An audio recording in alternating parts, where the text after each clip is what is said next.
Willkommen zu 4. Tage Day in Life, heute mit Alexandra the Great. One of these days I'm going to say heute mit Timo Kosa and Moritz Kretschmann. I'm very sure of it. There's a big heat wave. I already walked a lot and I'm drinking my electrolytes.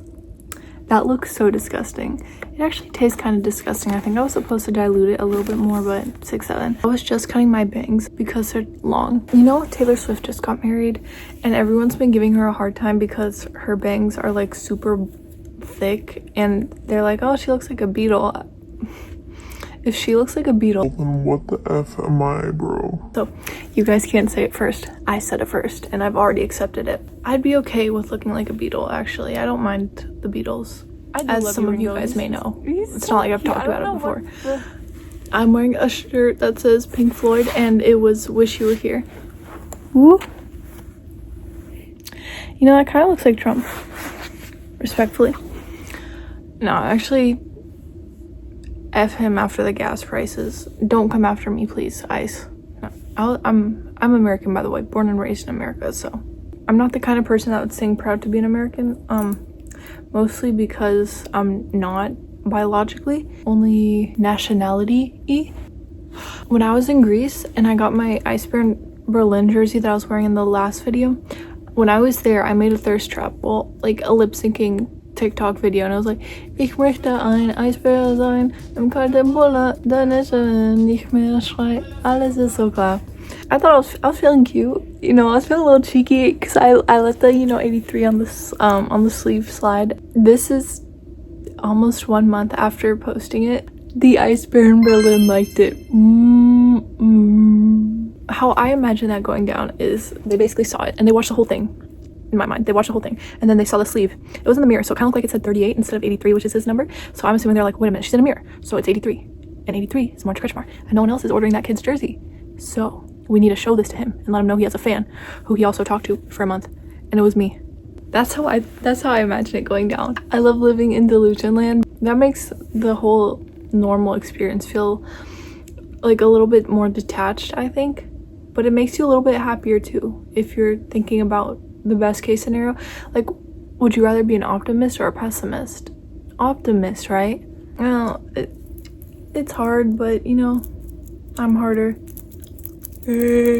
I think that we are in a coming of age movie shortage, like a very bad coming of age movie drought. This might just be based, my favorite movie genre is coming of age. It's the most relatable. It's the kind of movies that people my age resonate with, and maybe even older people too, if you were alive in the 80s and you were into like stuff like The Breakfast Club, Pretty in Pink, basically anything John Hughes. Oh, actually no, there's like 90s ones like Clueless, like just movies about teenagehood.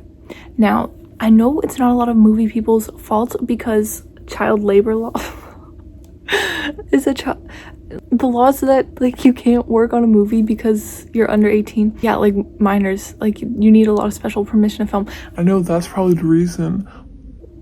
Ew. I know that's probably the reason. I want more of those movies. And you know, the only director that's really pulling his weight doing it is Luca Guadagnino. And I don't want to be like the basic girl being like, tell me by your name and calendars and example of other movie he made. Oh, Bones and all. No, you can take that coming of age movie for yourself. Bones and all. I've never even watched it still. I don't want to. I have no desire. Sofia Coppola too. Well, that's also really basic, I'm sorry. If we had more coming of age movies come out, I think more people would be willing to go to a movie theater and sit down and watch a movie and go out with their friends, because the teenagers yearn for relatability in movies, and just people nowadays have not been doing that.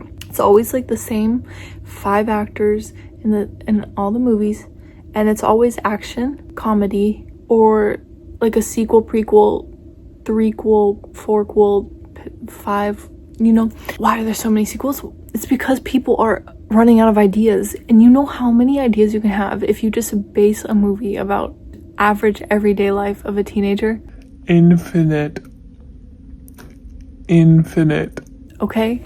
There are so many novels too that you can base this off of. I don't know if this is like the core memory for anyone else or like if this is a universal experience, but I went to not the wealthiest elementary school, okay? No shade, but a lot of their books that they had available for people to read were like from the late 80s, early 90s, and Oh my god, those are the best books ever. I'm gonna get emotional. They were like the best books ever because I think that's what helped like be a catalyst for my vintage love. It's like these just random, really short, you know, like this big books about, I don't know, anything. A way to describe it is like the Babysitter's Club. Those books, but it's just like a random thing. One that I really liked was Tallahassee Higgins. I wrote a whole entire reflection on it in like 6th grade. It was so good. Basically just books where it's like just a random day in the life of being in the 80s or 90s. I think if we get movie directors to bring that to life into a movie, tweens and teenagers will,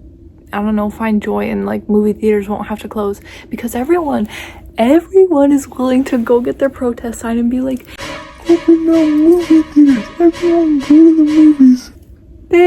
No one wants to go to the movies if the movies are no one wants to go. I'm so sorry to be the one to say this, but I'm not gonna pull up to a movie theater if the movie has what's his face from Euphoria, Austin Butler, Dwayne The Rock Johnson, who's a girl I can say, Sydney Sweeney, Anne Hathaway, Emily Blunt, Margot Robbie, bro, Wuthering Heights. What the fuck? I think that was just a rage bait movie. I don't even think that was real. I don't think that was real, but I think Israel had something to do with it. Period. The most recent movie I saw in theaters was Michael. Now that wasn't bad. And it was also set in the 80s, so it all makes sense, okay? I haven't seen an 80s movie for a really long time. I'm a big Breakfast Club fan, mostly because every time you watch it, you figure out something else. I think when I watch it, my brain only tunes in for like little bits and pieces. For example, like their conversation on the floor, I wasn't listening to any of that until maybe the last 2 watches. A movie's really boring, but it's boring and it's realistic, and I like that. I'm also a big Molly Ringwald fan. I don't know if you guys can tell, but I'm a big Ringwald fan. And Anthony Michael Hall. Anthony Michael Hall, the man you are, he was so freaking cute. But that was also back in the day when people didn't get plastic surgery because they were kids. I think we should let kids be back in the movies because who wouldn't want to be famous? Oh, shut up. Oh, shut up. Why are people having me? Stop talking to me. Listen, every time I'm available to talk to someone online, I will want to talk to you. But if I'm out here doing my own stuff, there's no way I'm stopping what I'm doing to respond to you. And it's so... I hate it when people are inconsiderate of time. If I make time, if I'm on my phone almost 12:24, then you have no reason to be texting me in the middle of the night when I'm asleep like a baby. So just sibau, okay? Yeah, I miss the 80s because people just looked the way they were. I appreciate that. I wish more people did that. I think it would be less harmful to everyone because you could just be around looking chopped shite and that was okay. I don't know if anyone on my poster is a good example. I mean, Ralph Macchio, the more I look at him, the more everyday ordinary he looks. And I think that's a good thing because if I went up to that boy right there, I think I could have a chance, right? Maybe not with this hair. This is my humidity hair. See how it's still curly? Yeah. Can't go outside without my hair turning into an afro, respectfully. That's not racist, so you're not allowed to cancel me because I have curly hair naturally. I wish I lived in the 80s because then I could be watching movies at the theaters and it would actually be good. Peep the fit, by the way. I have Caliphone headphones. I remember asking for these for Christmas from my parents because they're like, what, $3 on eBay? Because at my school, we had a computer lab.